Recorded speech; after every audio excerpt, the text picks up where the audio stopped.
এসেই দুরুস্খুরা জিবে নাকি জামাই নতুন জামাই ফেলডত নন দিলি নতুন জামাইলা অপমানি গড়া হে গেছে। আসসালামু আলাইকুম, আমি মাকে সকাল আপনারা সব বলা আছেন এবং আমি বলা যায়। আজকে আমি আপনাদের মাঝে আর একটা নতুন রেসিপি নিয়ে হাজির হয়েছি। আজকে আমি আপনাদের সাথে শেয়ার করব আস্ত চিকেন।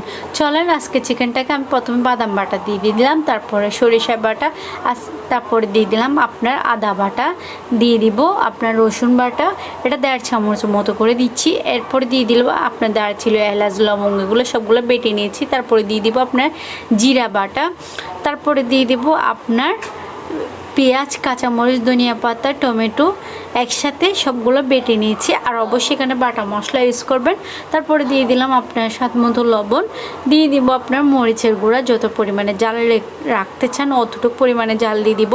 তারপর আপনার দিয়ে দিব গরম মশলার গুঁড়া 1.5 চামচের মতো, দিয়ে দেবো হলুদের গুঁড়া 1.5 চামচের মতো। এবার দিয়ে ভালোভাবে এটাকে মেখে নিতে হবে একদম, বা মুরগির সব মাংসের অংশ, ভিতরের অংশ সব জায়গায় ভালোভাবে ম্যারিনেট করে নেবেন, নিয়ে 20 মিনিটের মতো রেখে দিবেন রেস্টে।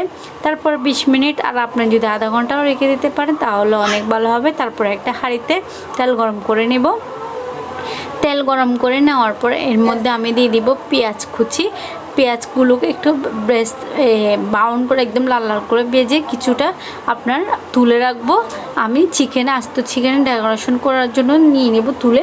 তারপর দেখেন একটু ভালোভাবে নেড়ে ছেড়ে নিচ্ছি, পেঁয়াজটাকে ভেজে নিব। ভেজে নেওয়ার পরে চিকেনটা আমি দিয়ে দেবো। দেওয়ার পরে চিকেনটা কমপক্ষে 1 ফিটে 5 মিনিট 6 মিনিটের মতো করে চিকেনটা ভাজতে হবে। সব দিকে উল্টায় পাল্টে চিকেনটাকে একদম ভেজে, তারপর যে মশলাগুলো বাকি ছিল ওই মশলাগুলো সবগুলো এর মধ্যে দিয়ে দিব।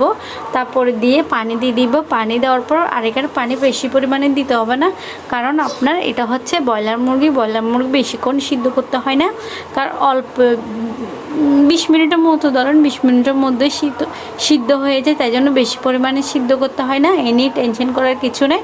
দেখেন 20 মিনিট বা 25 মিনিট যত সময় লেগেছে, আপনার এটা চুলার আঁচের উপর ডিপেন্ড করে আপনার রান্না। দেখেন এর মধ্যে কি সুন্দর কালার চলে এসেছে। এখানে কিন্তু আমি কোনো পরিমাণের জল রাখবো না, এই পর্যায়ে এসে নামিয়ে ফেলবো চুলা। আপনার আরেকটা কথা হচ্ছে, আপনি এর চেয়ে সহজ রেসিপি আপনি কোথাও পাবেন না। এভাবে যদি আপনি কোথাও এই সহজ রেসিপি পান তাহলে আমাকে বলবেন। তারপর দেখেন একদম যখন ঠান্ডা হয়ে গেছে তখন কী হয়েছে, লসা দেখলে তো জিভে জল চলে আসে, তাই না? তারপর আপনার উপরে পেঁয়াজ বেরেস্তা দিয়ে দিলাম, দিয়ে তারপর একটা বাড়িতে করে নিলাম। তো কেমন লেগেছে আজকের রেসিপিটা বলেন তো? এটাই সে দুরুস্খুরা না, যেটা কিনা জামার প্লেটে না দিলে জামাইকে নাকি অসম্মান করা হয়। তো এটা কোন অঞ্চলে প্রচলিত আছে, আর এখন তো স্বাভাবিকত সব অঞ্চলে এটা দেওয়া হয় নতুন জামার প্লেটে। তো সবাই ভালো থাকবেন, আর আমার ভিডিওগুলো যদি আপনাদের থেকে ভালো লেগে থাকে তাহলে লাইক, কমেন্ট, সাবস্ক্রাইব করে দেবেন, এবং ফেসবুক পেজ থেকে ফলো করে দেবেন। সবাই ভালো থাকবেন, আল্লাহ হাফেজ। নেক্সট ভিডিওর জন্য ওয়েলকাম জানিয়ে আজকের মতো বিদায় নিচ্ছি। সবাই ভালো থাকবেন।